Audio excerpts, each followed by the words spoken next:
லூக்கா அதிகாரம் 4. இயேசு பரிசுத்த ஆவியினாலே நிறைந்தவராய் யோர்தானை விட்டு திரும்பி ஆவியானவராலே வனாந்தரத்திற்கு கொண்டு போகப்பட்டு 40 நாள் பிசாசினால் சோதிக்கப்பட்டார். அந்த நாட்களில் அவர் ஒன்றும் புசியாதிருந்தார். அந்த நாட்கள் முடிந்த பின்பு அவருக்கு பசி உண்டாயிற்று. அப்பொழுது பிசாசு அவரை நோக்கி, நீர் தேவனுடைய குமாரனேயானால் இந்த கல் அப்பமாகும்படி சொல்லும் என்றான். அவர் பிரதியுத்தரமாக, மனுஷன் அப்பத்தினாலே மாத்திரமல்ல, தேவனுடைய ஒவ்வொரு வார்த்தையினாலும் பிழைப்பான் என்று எழுதியிருக்கிறதே என்றார். பின்பு பிசாசு அவரை உயர்ந்த மலையின் மேல் கொண்டு போய் உலகத்தின் சகல ராஜ்யங்களையும் ஒரு நிமிஷத்திலே அவருக்கு காண்பித்து, இவைகள் எல்லாவற்றின் மேலும் உள்ள அதிகாரத்தையும் இவைகளின் மகிமையையும் உமக்கு தருவேன். இவைகள் எனக்கு ஒப்பு கொடுக்கப்பட்டிருக்கிறது. எனக்கு இஷ்டமானவனுக்கு இவைகளை கொடுக்கிறேன். நீர் என்னை பணிந்து கொண்டால் எல்லாம் உம்முடையதாகும் என்று சொன்னான். இயேசு அவனுக்கு பிரதியுத்தரமாக, எனக்கு பின்னாக போ சாத்தானே, உன் தேவனாகிய கர்த்தரை பணிந்து கொண்டு அவர் ஒருவருக்கே ஆராதனை செய்வாயாக என்று எழுதியிருக்கிறதே என்றார். அப்பொழுது அவன் அவரை எருசலேமுக்கு கொண்டு போய் தேவாலயத்து உப்பரிக்கையின் மேல் அவரை நிறுத்தி, நீர் தேவனுடைய குமாரனேயானால் இங்கே இருந்து தாழ குதியும். ஏனெனில் உம்மை காக்கும்படிக்கு தம்முடைய தூதர்களுக்கு உம்மை குறித்து கட்டளையிடுவார் என்றும், உமது பாதம் கல்லில் இடராதபடிக்கு அவர்கள் உம்மை கைகளில் ஏந்தி கொண்டு போவார்கள் என்றும் எழுதியிருக்கிறது என்று சொன்னான். அதற்கு இயேசு, உன் தேவனாகிய கர்த்தரை பரீட்சை பாராதிருப்பாயாக என்று சொல்லி இருக்கிறதே என்றார்.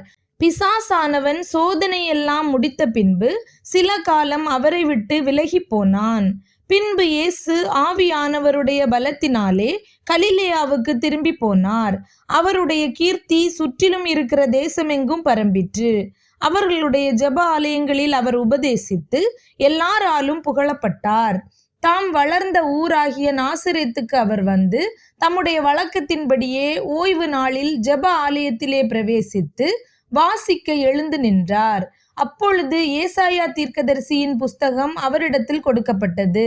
அவர் புஸ்தகத்தை விரித்தபோது, கர்த்தருடைய ஆவியானவர் என்மேல் இருக்கிறார், தரித்திரருக்கு சுவிசேஷத்தை பிரசங்கிக்கும்படி என்னை அபிஷேகம் பண்ணினார், இருதயம் நறுங்குண்டவர்களை குணமாக்கவும், சிறைப்பட்டவர்களுக்கு விடுதலையையும், குருடருக்கு பார்வையையும் பிரசித்தப்படுத்தவும், நொறுங்குண்டவர்களை விடுதலையாக்கவும், கர்த்தருடைய அனுக்கிரக வருஷத்தை பிரசித்தப்படுத்தவும் என்னை அனுப்பினார் என்று எழுதியிருக்கிற இடத்தை அவர் கண்டு வாசித்து புஸ்தகத்தை சுருட்டி பணிவிடைக்காரனிடத்தில் கொடுத்து உட்கார்ந்தார்.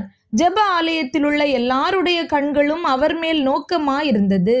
அப்பொழுது அவர் அவர்களோட பேசத் தொடங்கி, உங்கள் காதுகள் கேட்க இந்த வேத வாக்கியம் இன்றைய தினம் நிறைவேறிற்று என்றார். எல்லாரும் அவருக்கு நற்சாட்சி கொடுத்து அவருடைய வாயிலிருந்து புறப்பட்ட கிருபையுள்ள வார்த்தைகளை குறித்து ஆச்சரியப்பட்டு, இவன் யோசேப்பின் குமாரன் அல்லவா என்றார்கள்.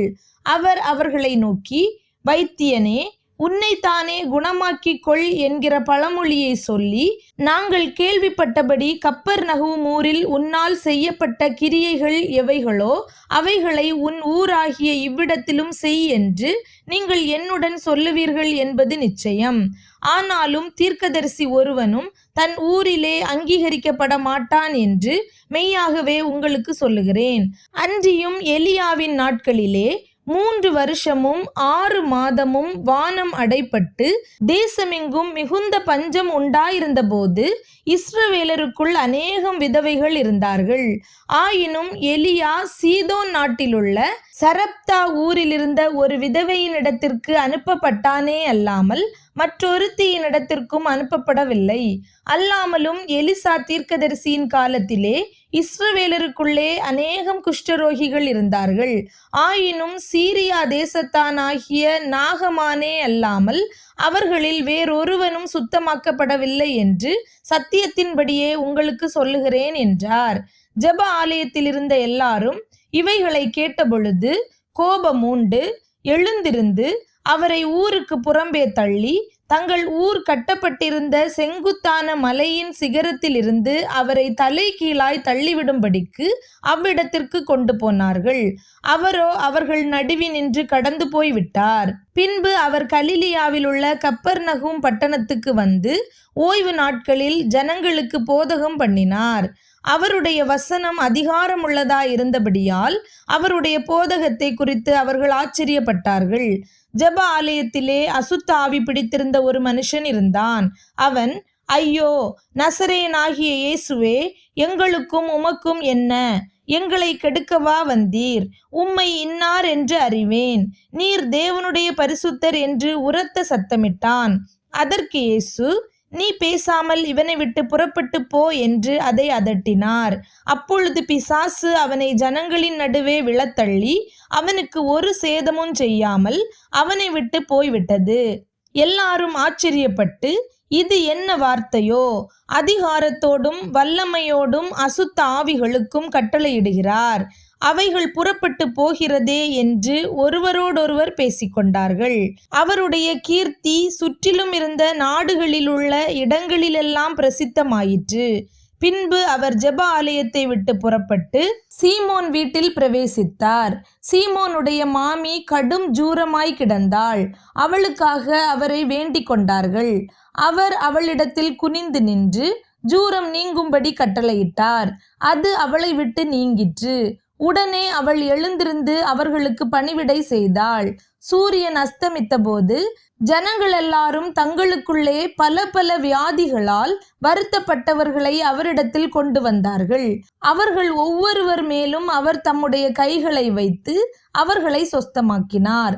பிசாசுகளும் நீர் தேவனுடைய குமாரனாகிய கிறிஸ்து என்று சத்தமிட்டு அநேகரை விட்டு புறப்பட்டது. அவரை கிறிஸ்து என்று பிசாசுகள் அறிந்திருந்தபடியால் அவர் அவைகளை பேச ஒட்டாமல் அதட்டினார். உதயமான போது அவர் புறப்பட்டு வனாந்தரமான ஓரிடத்திற்கு போனார். திரளான ஜனங்கள் அவரை தேடி அவரிடத்தில் வந்து தங்களை விட்டு போகாதபடிக்கு அவரை நிறுத்தி கொண்டார்கள்.